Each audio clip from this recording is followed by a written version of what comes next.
Nos vídeos anteriores, nós calculamos as coordenadas de um ponto Q sobre a reta, que correspondem, que formam com o ponto P os extremos de um segmento, do segmento mais curto que liga, dos que ligam o ponto à reta. E vimos também que esta reta com a direção do ponto do vetor V, ela deve ser perpendicular à reta dada, porque essa é a condição geométrica de nós termos aqui uma distância mínima. Ora, nós podemos verificar isso, podemos verificar que o vetor V, com cor verde aqui, definido pelos pontos PQ, ele deve ser perpendicular à nossa reta. Ora, como é que nós obtemos as coordenadas do vetor V? Calculamos a distância entre a diferença entre as coordenadas dos dois pontos, já vimos isso antes.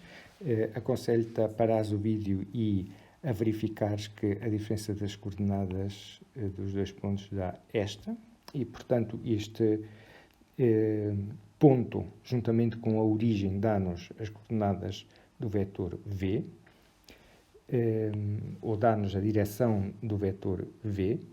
Se tivermos o nosso referencial, se marcarmos é mais 3 sobre 2, que é aproximadamente 3, um pouco menos, para os dois lados, nós, juntamente com o ponto 0, 0, obtemos um vetor que tem a mesma direção deste que aqui está. Portanto, este vetor que eu aqui pus não é exatamente este que aqui está. Eu estou a abusar um pouco desta notação V. A diferença entre os dois pontos que aqui pus dá apenas as coordenadas da extremidade onde a seta está, e nós supomos sempre que a outra extremidade está na nossa origem. Mas o que nos interessa aqui é a direção que o vetor V tem. Agora, só nos falta arranjar um vetor com a direção da nossa reta e ver que o vetor V que é perpendicular a ele. Outra forma da gente fazer isto é determinar, que é mais fácil, determinar um vetor perpendicular à reta, que é uma coisa fácil de fazer dada a sua equação, como vamos rever aqui, e ver que esse vetor perpendicular à reta tem a mesma direção do nosso vetor V, e portanto isso confirmaria que V é um vetor perpendicular à reta. Ora, como é que nós vamos então encontrar um vetor perpendicular à reta para vermos que ele tem a mesma direção que este vetor V? Vamos fazer isso da seguinte forma.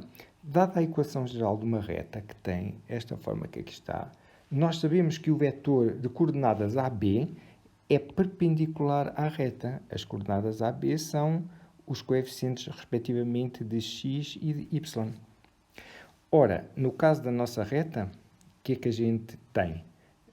Temos que a equação da reta é esta aqui, podemos escrevê-la desta forma e tiramos diretamente que o nosso A e o nosso B são iguais a 1. E, portanto, esse é o nosso vetor AB. E agora, sendo este vetor perpendicular à reta, nós esperamos que ele tenha a mesma direção do vetor V que calculamos antes, que é perpendicular à reta, como a figura aqui mostra. E é fácil ver que eles são vetores com a mesma direção, porque, que é o que afirmamos aqui, e isso confirma que V é perpendicular à nossa reta. Porquê? Porque observa que o vetor V ele pode ser escrito como E mais 3 sobre 2. E mais 3, o E valendo 2.7, este número vale aproximadamente 3, um pouco menos. Podemos escrevê-lo assim. Pronto, este vetor V, o vetor AB é o vetor 1, 1. O vetor V é um vetor aproximadamente 3 vezes 1, 1. Portanto, ele tem a mesma direção. Bem, este aqui teríamos o V e aqui teríamos o nosso vetor de coordenadas AB. Porque recorda, quando multiplicas um vetor por uma constante, a direção do vetor não se altera. O sentido dele mantém-se se a constante for positiva e o sentido dele inverte-se se a constante for negativa, mas a direção é sempre